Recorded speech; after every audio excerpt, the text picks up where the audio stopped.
data, you did a little bit of that research, you can start to create SMART goals, and that doesn't fill up the screen the way the SCOPE acronym did, but it is 5 letters and it starts with an S, so I'm going to call that a win. SMART goals are specific, measurable, attainable, relevant, and time-bound, and this is very important. Every one of these is important. If your goal is too broad, it's going to take you forever to do it. By the time you do it, they're going to change their mind about something, and you're going to have to redo everything again. So target some very specific goals. Your competitor's website loads in 6 seconds. I want your new website to load in 20% faster than that. Very specific goal. We can work towards that. It's measurable. We literally just said it's 20% faster. That's what we want to target. I can measure that. I can run the pages as we're building them through it and see, are we getting there? Does the design not support this? Did the design not consider this when they started? It's attainable. I'm not going to say your website's going to be visible on the moon. I mean, that's just nuts. We cannot attain that. So let's just not even put that out there. It's relevant because it matters to them. And time-bound, we're going to do it by X. So small, little, discrete chunks. These are goals that you can try to get when you're coming in there. So examples, we talked about the 20% faster. What is the current load time on mobile of their competitor's website? What's the load time of their site on mobile? Do some math, aim for that 20%. Run their site through ACTS or Lighthouse Accessibility Audit. Use WebAIM. Are they just not scoring anywhere on accessibility? Cool, guess what? Your new website, this is our goal. We're gonna get you, we're gonna target, I don't promise it's 100% accessible because their content could not be, but we target WCAG 2.1 AA. Or single A, you wanna hit AA. How long does it take them to publish a new page? We had a customer whose job was creating lead gen websites for a whole target. So they were publishing pages. They were basically publishing content. And their publishing process took months because there's 15 stakeholders. And then there's 10 people who have to approve the content. And then, a new regulatory thing came out. And now we have to change everything. I mean, their publishing workflow was a stack of spreadsheets like that. So how can we make this faster? That was a goal that we worked with from that. And this last one's not a goal. This is a link that I highly recommend. If you have not read this, go get it. Read it, download it, because that checklist is massive. Some of it you may not be able to necessarily do without server access or stuff like that, but you'll see a lot of examples in there about why some of these different things are important. Goals are simply important because with those goals, you can get on the same page with your client.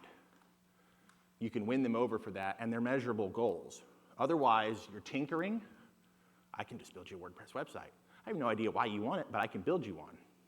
Okay, they're going to pay you the money. You're going to build it. They may or may not be happy with it at the end because it doesn't really align with what they were trying to do. Or it's just, you're just window dressing. Goals focus on specifics. These are examples of different things that that I've learned from talking to some people. We're merging 2 divisions of our company, and we need a whole new website for that. That's a really valid goal. Awesome. So your new site's got to reflect this new identity. What's your new identity with these 2 mergers? What are the old ones? Let's take a look at that. E-commerce is unreliable and slow. Who's worked on e-commerce of any kind? Is this a foreign phrase? Right, no. E-commerce is always kind of a whole ball of wax. We need to increase ticket sales with mothers. That's my favorite goal in the last 6 months that I've heard from a client. That is targeted, that is specific. I know, I can picture it in my head. Mothers are walking around the city, they got their kids, one of them's in a stroller. Do we think they've got a desktop computer out while they're looking for ticket sales? They're on a phone. So I can go straight to my designers and go, screw the desktop website, make this work on a phone. This is their audience. build it for their audience.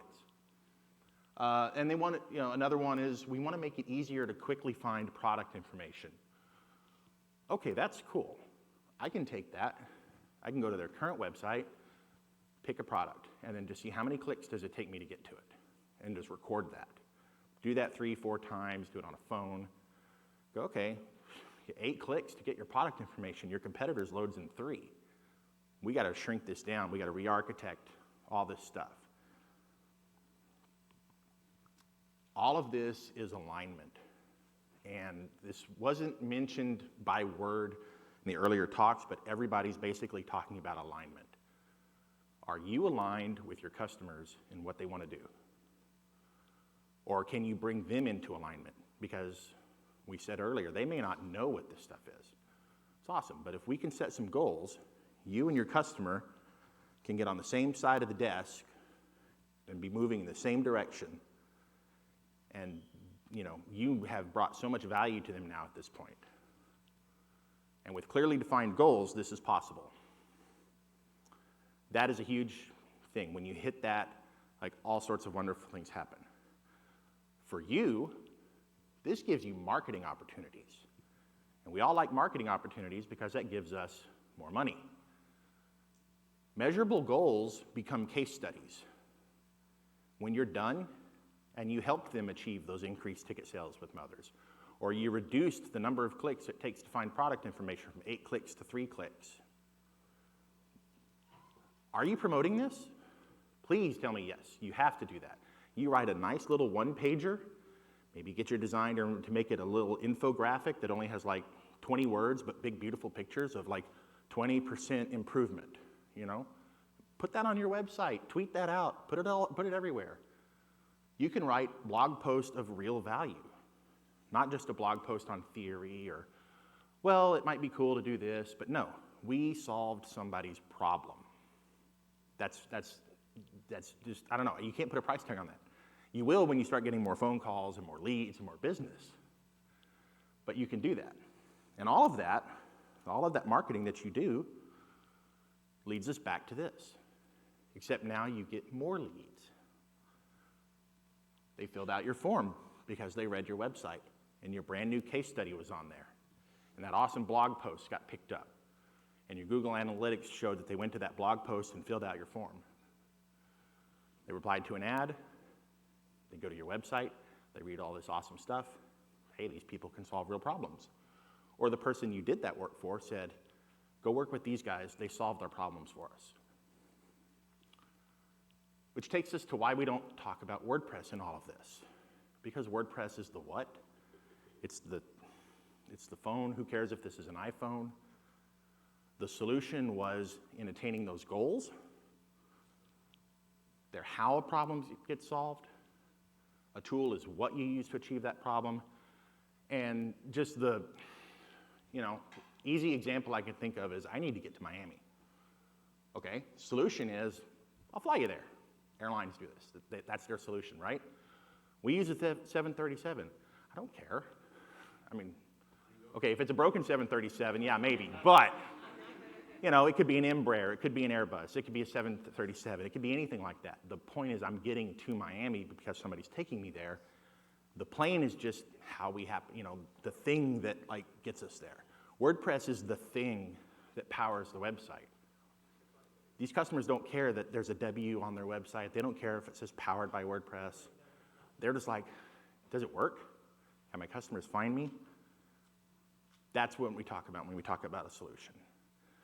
A fun exercise is the next time you're doing a proposal or something, and write it out, set it aside, come back to it, and just read it. Read it out loud. And everywhere you see the word WordPress, replace it with CMS, system, solution. Put it aside, come back to it, have somebody else read it out loud, and just see what kind of difference that makes. Do we have questions? Okay, get the microphone, man.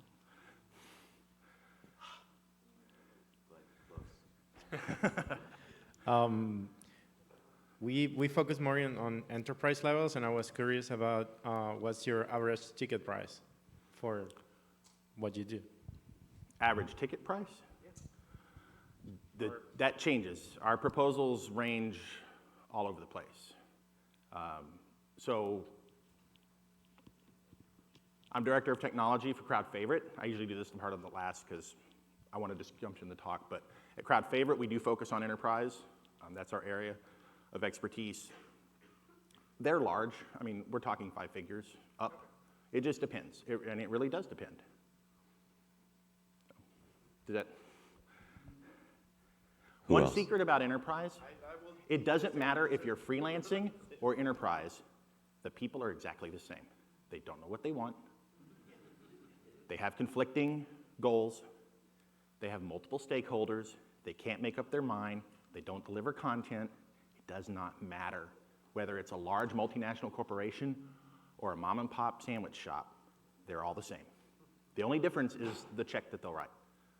And the time that you take to take care of them is actually you're going to get it back.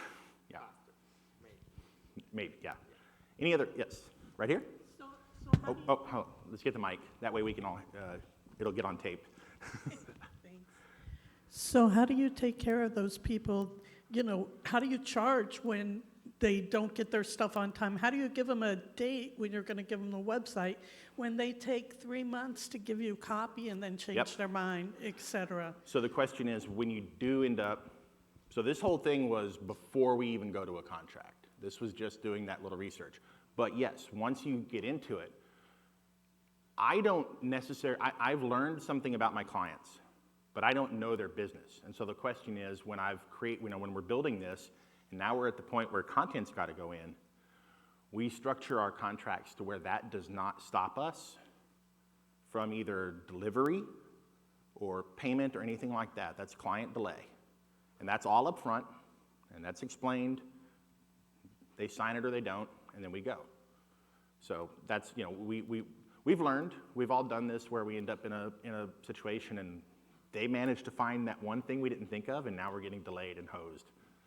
So we just basically structure it so that it doesn't happen. And again, that's part of alignment of expectations. All that's laid out up front. And if they're willing to do it and they're, you know, like, yep, sounds fair, because I don't want you writing my content. You don't know about my business, and I don't know about web design. That's why we hired you. Does that help? Yeah, just because you say you want it by February 15th doesn't mean that they're going to get it to you. That's all in contracts. That's a whole discussion you could go down on contracts. Based on what she was just saying about the Right. time frame, one of the things that I just recently learned was I used the built with for a client, and they dragged and dragged and dragged, and I went to see them finally, and they were using WordPress according to built with. When I got there and had the meeting with them, which I had already, you know, kind of mapped out what we were going to do, I didn't know they had switched to Wix within maybe a month of me going there. So it's a good idea if you have that time frame difference to recheck all of that again. That is, so our clients don't know we use that. That's us. That's internal. The client doesn't want to know how the sausage is made. They just want you to bring a contract and a date of when you can do it, and that, can you solve my goals? I don't care what you guys do over here. Understanding what, you know, that, were you in here earlier with Nathan's? Okay, so part of what Nathan was talking about was asking all those questions. And one of them is, where's the content coming from? Because that's a perfect question because it's a leading question. It's not, do you have content? Because that's a yes or no answer. Where's the content coming from? They now have to, if they're going to answer, they're going to have to tell you, well, yeah, we're still writing half of it, and we've got some of it in an old Oracle database, and we've got something in a CMS. I don't know if we can export anything out of it. I'm writing all this down because this is price. This all affects the price and the timing and the deadline and all that. So you have to ask. That's part of your questions when you're vetting the clients.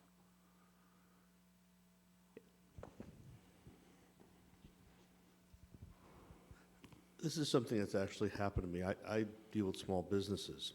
Sometimes it might be a professional office like a doctor, a lawyer, or a chiropractor, or a veterinarian. And all these niche markets, there seems to be a page mill out there. someplace on the Oh, lot. sure. You've seen them. There's a whole industry on content generation. No, I'm talking, they will they will spit out a website Yeah. with regurgitated content that they have placed 1,000,000 times on 1,000,000 other websites that they do for a crazy price, which generally, if they drill down enough, comes out to about $495 a month, Okay. which is generally more than I would charge to build a website of equal or better value. Have you come across this type of situation, and how did you handle it? About content generation? No, you are now competing with the client. Says, well, I've seen this. I don't, okay, so I don't compete with them. You will never win the race to the bottom.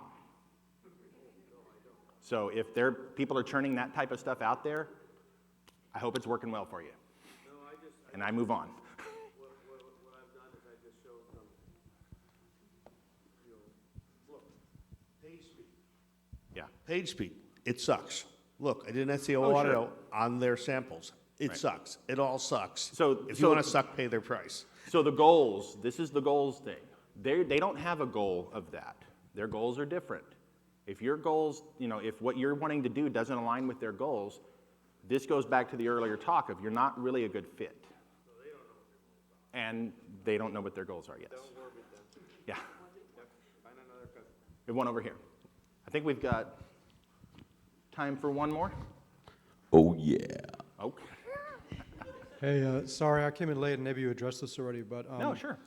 you mentioned that customers don't want to know what type of aircraft they're flying on; they just want to get to their destination. But one of my last clients, I planned to use WordPress, and their engineering team objected. They said, "Oh no, that's a Sure. security risk.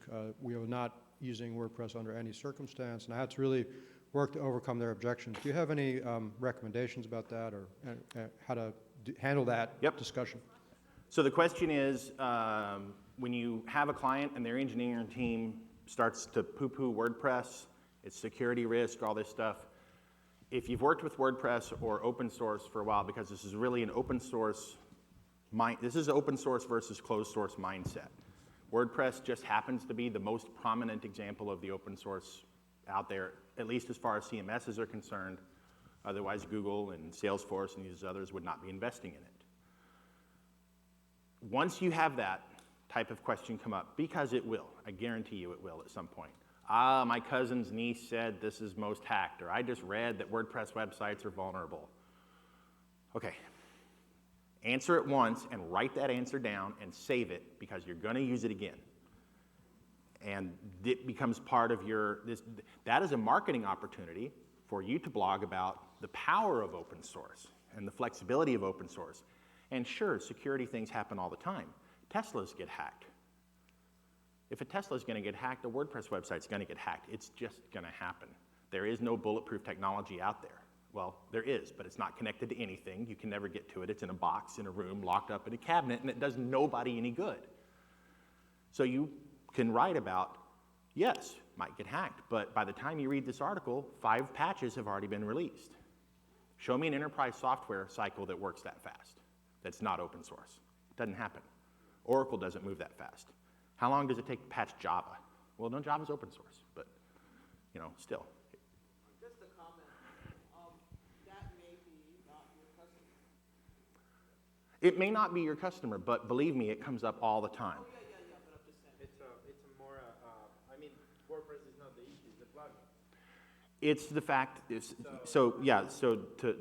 that somebody didn't update it. I guarantee you they didn't update it. I guarantee if I were able to get to that site and look in the back, every plugin is not up to date, and WordPress is 4 versions out of date.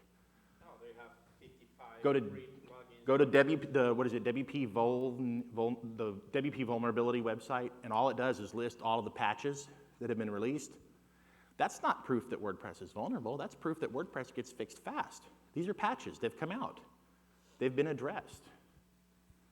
Last thing before we go, does anybody read the release notes of upcoming versions of WordPress?